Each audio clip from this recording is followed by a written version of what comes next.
Hello friends, मैं हूं doctor नवीन अग्रवाल। मैं एक इंटरवेंशनल कार्डियोलॉजिस्ट और गुजरात के वलसाड और वापी ज़िले में प्रैक्टिस करता हूं। आज मैं बात करूंगा एक इंपॉर्टेंट और यूज़फुल टॉपिक के बारे में। आज हम बात करेंगे हार्ट फेलियर के पेशेंट्स में क्या एक्सरसाइज करनी चाहिए और अगर करते हैं तो किन बातों का ध्यान रखना चाहिए और इसको करने से क्या फ़ायदे मिलेंगे, कौन से टाइप्स की एक्सरसाइज करने चाहिए और क्या उम्मीदें रख सकते हैं हार्ट फेलियर के पेशेंट में, किन के टाइप्स के हार्ट फेलियर में किस किस तरह का बेनिफिट मिलेगा एक्सरसाइज करने से, उस बारे में बात करेंगे। ये टॉपिक काफ़ी इंटरेस्टिंग और यूज़फुल होगा, इसलिए रिक्वेस्ट करूंगा कि सेंड तक देखें और जो लोग मेरे चैनल पर नए हैं उन्हें रिक्वेस्ट करूंगा कि चैनल को सब्सक्राइब करें। ऐसा करने से मैं चैनल को कंटिन्यू करने के लिए इंस्पिरेशन और मोटिवेशन मिलती है। आते हैं आज के कंटेंट पर। आज का कंटेंट है, आज का टॉपिक है exercise in heart failure patients. पहले एक ज़माने में ऐसा माना जाता था, या इनफैक्ट आज भी बहुत सारे डॉक्टर्स इस चीज़ को मानते हैं, प्रीच करते हैं, प्रैक्टिस करते हैं कि अगर किसी व्यक्ति को या पेशेंट को हार्ट फेलियर है तो उसमें हार्ट को स्ट्रेस नहीं करना चाहिए, हार्ट को स्ट्रेन नहीं करना चाहिए, हार्ट पर ज़्यादा एफर्ट का दबाव नहीं डालना चाहिए, नहीं तो हार्ट फेलियर बढ़ जाएगा, पेशेंट की कंडीशन बिगड़ जाएगी और पेशेंट को कुछ फ़ायदा नहीं होगा। ये कॉन्सेप्ट काफ़ी आउटडेटेड और पुराना है और काफ़ी लोगों ने या काफ़ी स्टडीज़ ने ऐसा शो किया है कि जितना ज़्यादा पेशेंट एक्सरसाइज करेगा, जितना ज़्यादा स्टैमिना बिल्डिंग एक्सरसाइज करेगा, उतना ज़्यादा उसके लिए अच्छा है। जितना वो सीडेंट्री रहेगा, बैठे बैठे रहेगा, उतना उसकी कंडीशन भी बिगड़ेगी, सांस भी ज़्यादा फूलेगी, हार्ट फेलियर भी वर्सन होगा, ओवरऑल कोलैटरल डेवलपमेंट्स वगैरह भी उतना अच्छा नहीं होगा और एक्सरसाइज से जो बेनिफिट्स मिल सकते हैं हार्ट फेलियर पेशेंट्स को वो लूज़ करेगा। तो इसीलिए हर पेशेंट को रिक्वेस्ट या रिकमेंड किया जाता है कि जब भी उनको हार्ट फेलियर है, खासकर अगर अर्ली स्टेजेस में है, तो उन्हें डेफिनेटली एक्सरसाइज करना चाहिए। हाँ, अगर किसी पेशेंट को ओवर्ट हार्ट फेलियर है या सडनली बिल्कुल सिवियर हार्ट फेलियर हो गया और वो एक आध दिन पहले हॉस्पिटल में एडमिट होकर आया है, बहुत ज़्यादा बुरी हालत है, सैचुरेशन वगैरह अगर लो है, चलने फिरने में बहुत ज़्यादा सांस फूलती है, तो ऐसे केसेस में थोड़ा दिन आपको सीडेंट्री लाइफस्टाइल रख सकते हैं। पर वैसे केस में भी आपको लाइफ टाइम बैठे रहना है और कुछ काम नहीं करना है और घर पर ही रहना है, वैसा बिल्कुल भी नहीं है। धीरे धीरे करके ये सब लोगों को भी एक्सरसाइज करना है। Over a period of time इनको रिहेबिलिटेट करना ज़रूरी है। जिन लोगों का रिहेबिलिटेशन नहीं हो पाता या जिन लोग को नॉर्मल लाइफस्टाइल में नहीं ला पाते हैं, जिन लोग एक्सरसाइज करना या अपना नॉर्मल एक्टिविटीज़ चालू नहीं कर पाते हैं, over a period of time उनका डिटोरिएशन होता है, उनकी कंडीशन बिगड़ती ही है, सुधरती नहीं है। इसलिए ज़्यादातर केसेस में इस तरह के पेशेंट्स में रिकमेंड किया जाता है कि अगर क्रॉनिक हार्ट फेलियर है, हार्ट का पंप फंक्शन थोड़ा लो है, तो उनको एक्सरसाइज करना चाहिए। Rather exercise single most important चीज़ है जिससे उनको फ़ायदा मिलेगा। मैंने अपने ऑलरेडी एक वीडियो किया है जिसमें मैंने पिलर्स ऑफ कार्डियक रिहेबिलिटेशन के बारे में बात की है। उसमें एक्सरसाइज भी उतना ही इंपॉर्टेंट है जितना आपकी मेडिसिन इंपॉर्टेंट है। रादर मैं तो ये कहूँगा कि शायद ज़्यादा इंपॉर्टेंट है, क्योंकि इसके बहुत सारे बेनिफिट्स हैं। एक्सरसाइज से क्या क्या बेनिफिट्स होते हैं उसके बारे में सेपरेट हमने वीडियो किया, जो कि आप मेरे चैनल पर देख सकते हैं। पर आज हम बात करेंगे हार्ट फेलियर पेशेंट्स में कौन कौन से टाइप की एक्सरसाइजेज रिकमेंडेड है और एक्सरसाइज से क्या फ़ायदे होते हैं। बेसिक फ़ायदों का हमने ऑलरेडी सेपरेट वीडियो किया। जस्ट आज उनका बात करूँगा कि हार्ट की मसल्स को ताकत मिलेगी उससे। जैसे कि हार्ट फेलियर पेशेंट्स में हार्ट का मसल वीक हो जाता है, क्योंकि ब्लड पुश करने की उसमें ताकत नहीं होती, टिश्यू डेड हो जाता है, कमज़ोर हो जाता है। बची कुछ ही मसल जो जिंदा मसल्स है या कम काम कर रही है, हाइबरनेटिंग मायोकार्डियम वगैरह, उसको एक्सरसाइज करने से स्टिमुलस मिलता है, ताकत मिलती है, उसकी काम करने की क्षमता बढ़ती है। जैसे आपने देखा होगा कि जो लोग जिम में रेगुलर एक्सरसाइज करते हैं उनकी मसल पावरफुल हो जाती है, उनकी ताकत बढ़ जाती है, बहुत हेवी काम भी वो कर पाते हैं। वैसे ही यही है कि हार्ट भी बेसिकली मसल है। हालांकि एग्जैक्टली वो बाइसेप्स ट्राइसेप्स जैसी मसल नहीं है, वो ये सारे स्ट्राइटेड मसल्स होती है, वो स्मूथ मसल है, खुद से काम करने वाली मसल है, लेकिन बेसिकली है तो वो भी मसल। तो जितना ज़्यादा आप उसमें एक्सरसाइज करेंगे, जितना ज़्यादा उसमें प्रोटीन जाएगा, जितना न्यूट्रिशस वैल्यू की फूड जाएंगे, उतना उसमें भी बेनिफिट होगा, उतना उसमें भी ताकत आएगी, उसका मेहनत करने की या काम करने की रिक्वायरमेंट कम हो जाएगी। अब मान के चलिए एक आदमी जिसमें बहुत पावरफुल है, वो एक बार में 50-100 किलो का सामान उठा के एक जगह से दूसरी जगह शिफ्ट कर सकता है, जबकि जो आदमी दुर्बल है, कमज़ोर है, वो एक एक बार में 1-2 किलो करके करेगा तो उसको चक्कर ज़्यादा लगाने पड़ेंगे, उसको काम करने के लिए ज़्यादा मेहनत करनी पड़ेगी, ज़्यादा चक्कर लगाने पड़ेंगे। वैसे ही हार्ट का भी है। अगर हार्ट का पावरफुल हो गया, हार्ट में ताकत आ गई, तो उसको उतना ब्लड पुश करने के लिए कम बार 1 मिनट में धड़कना पड़ता है। वो 30 से 40 बार या 50 बार भी 1 मिनट में काम करके अपना काम निपटा सकता है और ब्लड एडिक्वेटली पूरे शरीर को सप्लाई कर सकता है। पूरे शरीर का ऑक्सीजन मेटाबॉलिज्म भी कंपेरेटिवली इंप्रूव हो जाता है, इसलिए कंपेरेटिवली कम ऑक्सीजन में भी वो सिस्टम अपना अच्छे से फंक्शन कर सकता है। अगर किसी का हार्ट फेलियर हो या ताकत नहीं हो तो उनको 1 मिनट में ज़्यादा बार काम करना पड़ेगा, 1 मिनट में ज़्यादा बार दिल को धड़कना पड़ेगा, तो वैसे केसेस में उनका फेलियर और हार्ट का थकना और बढ़ेगा। तो इसलिए आपको अगर आप एक्सरसाइज करते हैं तो उसी कॉन्सेप्ट के तहत आपके हार्ट को ताकत मिलती है, आपके हार्ट को पावर मिलता है, आपके हार्ट रेट कम होती है, आपकी नलियाँ खुलती हैं, छोटे छोटे कोलैटरल्स खुलते हैं। एक्सरसाइज करने से कोलैटरल्स को भी एक स्टिमुलस मिलता है जिसकी वजह से कोलैटरल्स बनते हैं। इनफैक्ट मैं तो सारे पेशेंट को कहता हूँ कि कोलैटरल्स बनाने के अगर आपको हैं तो ये सबसे सस्ता और सबसे अच्छा तरीका है कोलैटरल्स बनाने का, क्योंकि इसमें कोई चार्ज नहीं लगता, रादर वो आपकी बॉडी को बेनिफिट ही करेगा, हर तरह से बेनिफिट करेगा। तो इसलिए अगर आप एक रेगुलर बेस पे एक्सरसाइज करते हैं तो वो आपको लॉन्ग टर्म बहुत ज़्यादा फ़ायदा करेगा। आज सिर्फ हार्ट फेलियर वाले पेशेंट्स पर एक्सरसाइज करेंगे, उनको क्या क्या चीज़ों का ध्यान रखना है उस बारे में बात करेंगे। यूजुअली स्ट्रेचिंग एक्सरसाइज उनके लिए बहुत ज़्यादा अच्छी है, क्योंकि स्ट्रेचिंग एक्सरसाइज से बॉडी को थोड़ा स्टिमुलस मिलता है और बॉडी को स्ट्रेच होने से बॉडी में फ्लेक्सिबिलिटी आती है, सारा काम वगैरह वो कर सकता है और कंपेरेटिवली मसल इंजरी या टिश्यू डैमेज भी उनका कंपेरेटिवली कम अच्छा होता है। यूजुअली आपको on an average per day 30 minute exercise करना है, हफ्ते में 5 से 6 दिन आपको डेली एक्सरसाइज करना है। स्ट्रेचिंग वाली एक्सरसाइजेज से आपको स्टार्ट करना चाहिए, इससे आपकी जॉइंट्स लूज होंगी, उनका मोशन का मोबिलिटी इंप्रूव होगी। अगर आप स्ट्रेचिंग वाली एक्सरसाइज नहीं करना चाहते या ऑल्टरनेटिव ढूंढते हैं तो आप योगा कर सकते हैं, मेडिटेशन कर सकते हैं, ब्रीदिंग एक्सरसाइज कर सकते हैं, स्लो मूवमेंट वाली एक्सरसाइज कर सकते हैं। इससे आपका बॉडी का स्ट्रेस कम होगा, मेंटल स्ट्रेस कम होगा, ब्रीदिंग की पावर कम होगी, ब्रीदिंग की मसल्स की इंप्रूवमेंट होगी। ओवरऑल आपका सांस फूलने का प्रॉब्लम कंपेरेटिवली कम हो जाएगा। इनफैक्ट अगर आप ये मान के चले कि हार्ट फेलियर वाले पेशेंट्स का अगर स्टैमिना कम है और जरा भी चलने में उनको सांस फूलती है तो सिंगल मोस्ट इंपॉर्टेंट इंटरवेंशन जिनसे उनको फ़ायदा होता है और सांस फूलने का प्रॉब्लम कम हो जाता है वो एक्सरसाइज ही है। कुछ लोग एक एंशिएंट चाइनीज़ डांस है जिसे टाई ची डांस बोलते हैं, इसलिए स्लो डांस होता है इसमें, इससे ब्लड प्रेशर कम होता है, एनर्जी ज़्यादा मिलती है। मेडिटेशन की तरह इसको मेडिटेशन इन मोशन बोलते हैं, यानी कि एक तरह से मेडिटेशन है, योगा टाइप ही है, लेकिन स्लो मूवमेंट तरह से इसको किया जाता है।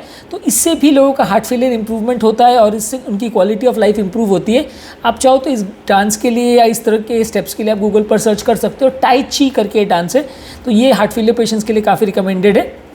इसके अलावा रेगुलर कार्डियो एक्सरसाइज करनी रहती है। काफ़ी पेशेंट्स हमसे पूछते हैं कि साहब किस तरह की एक्सरसाइज करने से हार्ट को बेनिफिट मिलेगा, तो उसमें आपको जो भी एक्सरसाइज है, एरोबिक एक्सरसाइज है जिससे आपका स्टैमिना बढ़ता है, सांस फूलती है, वो एक्सरसाइज पे ज़्यादा फोकस करना है। इसमें वॉकिंग, रनिंग, जॉगिंग, योगा, ये सब तरह की चीज़ें आप कर सकते हैं। सुबह शाम आपको वॉकिंग करने को जाना है। मैं ज़्यादातर पेशेंट्स को ये रिकमेंड करता हूँ एटलीस्ट आधा घंटा सुबह शाम चलने को जाएं।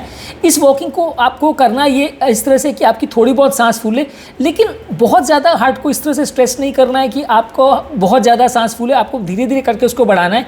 एक सिंपल रूल ऑफ थंब ये है कि अगर आप चल रहे हो तो उस समय आप कंफर्टेबल वे में बात कर सको, इतना आपका सांस आते रहना चाहिए। अगर आप को इतना सांस फूल रहा है कि आप बात नहीं कर पा रहे हो, इसका मतलब आप बॉडी को ओवर स्ट्रेन कर रहे हो, तो आप धीरे उस लेवल पर आके आपको रुक जाना चाहिए, रेस्ट करना चाहिए और फिर वापस से रीस्टार्ट करना चाहिए। तो आप जब भी अगर एक्सरसाइज कर रहे हो, अगर आप किसी पार्टनर के साथ या फ्रेंड के साथ एक्सरसाइज कर रहे हो तो आप उससे बातें करते हुए जा सकते हैं। आपका टाइम पास भी हो जाएगा और आपका गेज भी हो जाएगा कि आपका जो स्ट्रेनिंग है वो बराबर हो रहा है कि नहीं। आपको उस लेवल तक एक्सरसाइज करना है जब आप उससे बात करने में आपको सांस फूलने अगर लग रही है तो फिर इसका मतलब ये है कि आप ओवर स्ट्रेन कर रहे हो। आप उस समय थोड़ा सा रेस्ट कर लीजिए, फिर वापस रीस्टार्ट करिए। धीरे धीरे करके ऑब्वियसली आपका स्टैमिना बढ़ जाएगा। पहले दिन आप 2 किलोमीटर चलने में आपको उतना दिक्कत आएगा, दूसरे दिन 3 किलोमीटर, फिर 4 किलोमीटर, ऐसे कर करके आप स्टैमिना बढ़ा सकते हैं।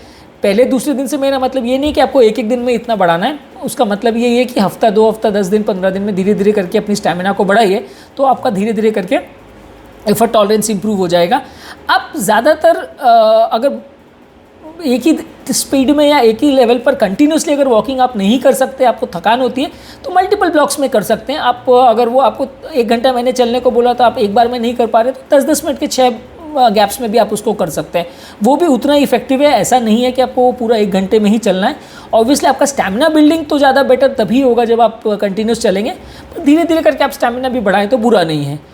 इसके अलावा आपको वो एक्टिविटीज़ करनी है जो आप एंजॉय करते हैं, वो फिजिकल एक्टिविटीज़, जैसे बाइक चला रहे हैं, डांस कर रहे हैं, स्विमिंग कर रहे हैं, गार्डनिंग कर रहे हैं, बॉलिंग कर रहे हैं, इस तरह की एक्टिविटीज़ जिसमें आपका मन लगा रहे, वो आप ज़्यादा समय तक भी कर पाओगे और आपका स्टैमिना भी बेटर बिल्ड होगा, ज़्यादा टाइम कर पाओगे, ज़्यादा टाइम तक उन्हें कंटिन्यू कर पाओगे।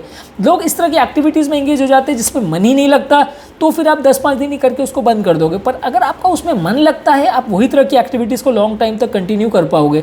तो इसलिए आपके लिए बहुत ज़्यादा ज़रूरी है कि इस तरह की फिजिकल एक्टिविटीज़ को चुनें। अब कोई जिम फ्रीक है या जिम में एंजॉय करता है तो उसको जिम में आपको ज़्यादा टाइम स्पेंड कर पाएगा, ज़्यादा एक्सरसाइज कर पाएगा। जिसको स्विमिंग पसंद है वो स्विमिंग ज़्यादा कर पाएगा, जिसको डांस पसंद है वो डांस कर पाएगा। आप डांस करने वाले को दौड़ने में लगाओगे और दौड़ने वाले को डांस में लगाओगे तो उल्टा हो जाएगा, आपको फ़ायदा नहीं होगा, आप थोड़े दिन करके फिर बंद कर दोगे। तो काम वही कीजिए जो आप एंजॉय करें। हर तरह की एक्सरसाइज से फ़ायदा होगा, लेकिन ये है कि अलग अलग मसल्स को अलग अलग तरह की एक्सरसाइज से फ़ायदा होगा। कितना आप एक्सर्ट करते हो उस पर डिपेंड करेगा, कितना ज़्यादा टाइम तक एक्सरसाइज करते हो उस पर डिपेंड करेगा। अब बात करेंगे स्ट्रेंथ ट्रेनिंग की। स्ट्रेंथ ट्रेनिंग जिम वगैरह में अगर आप करते हो तो एक ही मसल को आप बार बार आप एक्सरसाइज करते हो जब तक उसमें मसल थक नहीं जाए, उसके बाद फिर इसको रिपीट करना चाहिए। ये एक्सरसाइज करने से आपकी मसल्स में कैलोरी रिक्वायरमेंट बढ़ जाएगा, आपका बॉडी वेट थोड़ा लॉस होगा। और स्ट्रेंथ ट्रेनिंग करने के लिए आपको रेजिस्टेंट बैंड्स और लाइट वेट्स यूज़ करना चाहिए। जो मसल बिल्डिंग प्लान करते हैं जिम में वो हैवी वेट्स से कम रेपिटेशंस करते हैं, जो स्ट्रेंथ ट्रेनिंग करते हैं वो लो वेट से ज़्यादा रेपिटेशंस करते हैं। तो ये डिफरेंस है हार्ट वाले पेशेंट्स में और मसल बिल्डिंग वाले पेशेंट्स के एक्सरसाइज पैटर्न में। आपको स्ट्रेंथ ट्रेनिंग करनी है, यानी कि लोअर वेट से ज़्यादा रेपिटेशन करने जब तक मसल थक ना जाए, और जो लोग को बॉडी बिल्डिंग करनी है वो हायर वेट से कम बार रेपिटेशंस करते हैं। इसके अलावा आप जब भी आप एक्सरसाइज करो तो ऑन एन एवरेज 5 मिनट का स्टार्टिंग टाइम और 5 मिनट का स्टॉपिंग टाइम, यानी वार्म अप और कूल डाउन फेज हमेशा रखिए। जो लोग वार्मिंग अप और कूलिंग डाउन फेज नहीं रखते उनकी मसल्स फटीग ज़्यादा जल्दी होती है, मसल में इंजरी ज़्यादा होती है, उनका हार्ट रेट और ब्रीदिंग पैटर्न नॉर्मल नहीं रहता, वो थक भी बहुत जल्दी जाते हैं और प्रॉपरली उनका एक्सरसाइजेज उनके लिए उतना सेफ नहीं रहता, चक्कर वगैरह आने का प्रॉब्लम उनको ज़्यादा हो सकता है। तो आप हमेशा 5 एक्सरसाइज करके तुरंत बैठ गए या तुरंत उठ के एक्सरसाइज करना चालू कर दिया, वैसा मत करिए। धीरे धीरे करके 5 मिनट का स्टार्टर टाइम और 5 मिनट का कूल डाउन टाइम ज़रूर रखिए। उसके बीच में आप आधा घंटा विग्रस एक्सरसाइज कीजिए, पर बीच में 5 से 10 मिनट का आप स्टार्टिंग और स्टॉपिंग टाइम ज़रूर रखिए। जब आप एक्सरसाइज कर रहे हैं तो उस दौरान अपने वाइटल साइंस चेक करते रहिए। अगर आपके पास कोई स्मार्ट वॉच वगैरह है तो उससे आप हार्ट रेट को, ब्लड प्रेशर को, सैचुरेशन लेवल्स को, कितने मिनट में आप एक बार ब्रीथ कर रहे हो, ये सब चीज़ों को चेक करते रहिए। और इसमें कोई अगर अबनॉर्मलिटी आपको महसूस होती है या डिजिटल इक्विपमेंट अगर आपको ऐसा दिखा रहा है कि आपको कुछ प्रॉब्लम हो रही है तो डेफिनेटली आपको डॉक्टर को मिलना है। अगर आपको सीवियर चेस्ट पेन हो रहा है, घबराहट, पसीना हो रहा है या चक्कर आ रहे हैं, सांस बहुत ज़्यादा फूल रही है या आपकी एक्टिविटी पेनफुल हो रही है, तो आपको एक्सरसाइज को डिसकंटिन्यू करना है और डॉक्टर के साथ डिस्कस करना है कि इसमें कुछ प्रॉब्लम आपको हो रही है।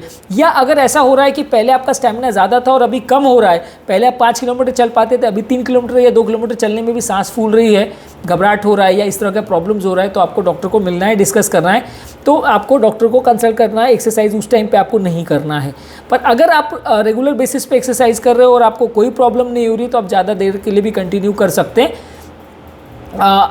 कई बार अगर बहुत ज़्यादा अगर आपको एक्सरसाइज करनी है तो उसमें आपको ये है कि थोड़े थोड़े अमाउंट में अगर उसको एक्सरसाइज भी करें तो भी ख़राब नहीं है। बहुत हैवी एक्सरसाइज जब एक बार में करने की कोशिश करेंगे तो मसल फटीग बहुत ज़्यादा होगा, मसल को डैमेज या इंजरी भी ज़्यादा होगा। धीरे धीरे करके उसको करने का कोशिश करना चाहिए। इसे आप वैसे इक्वेट कर सकते हैं कि बड़ा केक का पीस आप एक बार में पूरा खाने की कोशिश करोगे तो आप मुंह में फंस जाएगा। आप उसे थोड़ा थोड़ा करके चबा चबा के धीरे धीरे करके खाएंगे तो आपको मज़ा उसका ज़्यादा आएगा, ज़्यादा देर तक आप उसको खा पाएंगे, ज़्यादा एंजॉय कर पाएंगे। आप उसको पूरा एक बार में निगलने की कोशिश करेंगे तो एंजॉय भी नहीं करेंगे, हेल्थ के लिए भी ख़राब होगा। तो इसलिए थोड़े थोड़े अमाउंट्स में उसको करिए तो आपको धीरे धीरे करके आपका स्टैमिना भी बिल्ड होगा और आपकी टॉलरेंस भी बिल्ड होगी। कंजेस्टिव हार्ट फेलियर यानी जिन लोगों को पानी भरना चालू हो गया, उनमें कौन सी एक्सरसाइज यूज़फुल है इस बारे में बात करेंगे। सबसे इंपॉर्टेंट है उनमें एरोबिक एक्सरसाइज करना, उसमें वॉकिंग, साइकिलिंग, ट्रेडमिल करना, स्टेशनरी साइकिल करना। ये सारी चीज़ों में आपका बार बार रेपिटेशंस करेंगे तो आपका स्ट्रेंथ ट्रेनिंग होता है और ब्लड को, हार्ट को बार बार पंप करना पड़ता है। ऑप्टिमम वैल्यू ब्लड का, ऑक्सीजनेशन रिक्वायरमेंट वगैरह काफ़ी अच्छा होता है, हार्ट का अप्रोप्रिएट फंक्शनिंग होता है। तो सबसे अच्छी एक्सरसाइज हार्ट फेलियर पेशेंट की एरोबिक एक्सरसाइज है। एरोबिक से मेरा मतलब सिर्फ एरोबिक डांस से नहीं है। एरोबिक से मतलब ये है कि जो भी चीज़ में आपको ऑक्सीजन रिक्वायरमेंट बढ़ती है या सांस फूलती है वो आपको करनी है। सेकेंड मोस्ट इंपॉर्टेंट चीज़ है स्ट्रेंथ ट्रेनिंग। स्ट्रेंथ ट्रेनिंग करने से आपकी मसल की ताकत बढ़ती है, उसमें मसल का ऑक्सीजन रिक्वायरमेंट बढ़ता है, मसल की स्ट्रेंथ ओवरऑल बढ़ती है, मसल डैमेज नहीं होता है, उसको धीरे धीरे करके बढ़ाना है। लोअर वेट से मल्टीपल रेपिटेशंस करने हैं और जब कभी भी आपको चक्कर आने लगे, सांस फूलने लगे और दर्द होने लगे तो एक्सरसाइज को तुरंत रोक देना है। तीसरा इंपॉर्टेंट चीज़ कंजेस्टिव हार्ट फेलियर पेशेंट्स के लिए है कि उनको योगा और मेडिटेशन करना है। इस तरह से मेंटल स्ट्रेस भी कम होता है, बॉडी का ऑक्सीजन लेवल और रिक्वायरमेंट भी कम होता है, मन भी शांत होता है, डिप्रेशन वगैरह भी कम हो जाता है। ओवरऑल आपको ज़्यादा फ़ायदा मिलता है अगर आप रेगुलर बेसिस पे योगा और मेडिटेशन करते हो। कई लोग हमसे पूछते हैं कि आप सारी आयुर्वेदिक और इस तरह की चीज़ों का मना करते हो, योगा मेडिटेशन तो सब जगह करते हैं। आयुर्वेदिक चीज़ों और योगा मेडिटेशन में ज़मीन आसमान का फ़र्क है। योगा मेडिटेशन बेसिकली एक्सरसाइज है, आयुर्वेदिक प्रोडक्ट्स मेडिसिन की हम बात कर रहे हैं। मेडिसिन में आप विश्वास करो या नहीं करो वो अलग चीज़ है, पर योगा मेडिटेशन तो हम हर पेशेंट को करने को बोलते हैं, क्योंकि ऑब्वियसली वो एक्सरसाइज है, उससे फ़ायदा मिलेगा। किसी भी फॉर्म का आप एक्सरसाइज करेंगे तो पेशेंट को फ़ायदा मिलेगा, जितना ज़्यादा आप करेंगे उतना ज़्यादा फ़ायदा मिलेगा। इस टॉपिक में मैंने बात की कि हार्ट फेलियर वाले पेशेंट्स को क्या करना चाहिए, उनके लिए एक्सरसाइज से क्या बेनिफिट्स होता है और किस तरह की उनको एक्सरसाइज करनी चाहिए। बेसिकली हार्ट की ताकत बढ़ेगी, हार्ट के मसल्स की ताकत बढ़ेगी, हार्ट के वैल्व्स का कंपैरेटिवली थोड़ा खुलना बंद होना बेटर होगा, हार्ट का साइज़ इंप्रूव होगा, हार्ट के कोलैटरल्स खुलेंगे। बहुत ज़्यादा जिन लोगों को वैल्व्स का तकलीफ है उनको बहुत ज़्यादा नहीं करना चाहिए, नहीं तो वैल्व्स का डैमेज बढ़ जाता है। पर अदरवाइज़ बाकी ज़्यादातर लोग एक्सरसाइज को उनको करना चाहिए, खासकर जिनको नलियों का ब्लॉकेज है उनको तो डेफिनेटली करना चाहिए। मेरे चैनल का बेसिक पर्पज़ ये है कि हार्ट और हेल्थ से रिलेटेड साइंटिफिकली करेक्ट इन्फॉर्मेशन हम आपके लिए लाते हैं, ताकि इस तरह के कंटेंट के लिए आपको जगह जगह भटकना नहीं पड़े, फ्रेंड्स और रिलेटिव्स पर डिपेंडेंट नहीं होना पड़े। फ्रेंड्स और रिलेटिव्स कई बार आधी सही आधी गलत चीज़ें बताते हैं और डॉक्टर्स कई बार टाइम कंस्ट्रेंट की वजह से सारी चीज़ें नहीं बता पाते हैं, तो इसलिए पेशेंट्स को कई बार इन्फॉर्मेशन नहीं मिल पाती कि उन्हें क्या करना चाहिए, क्या अच्छा है क्या बुरा है।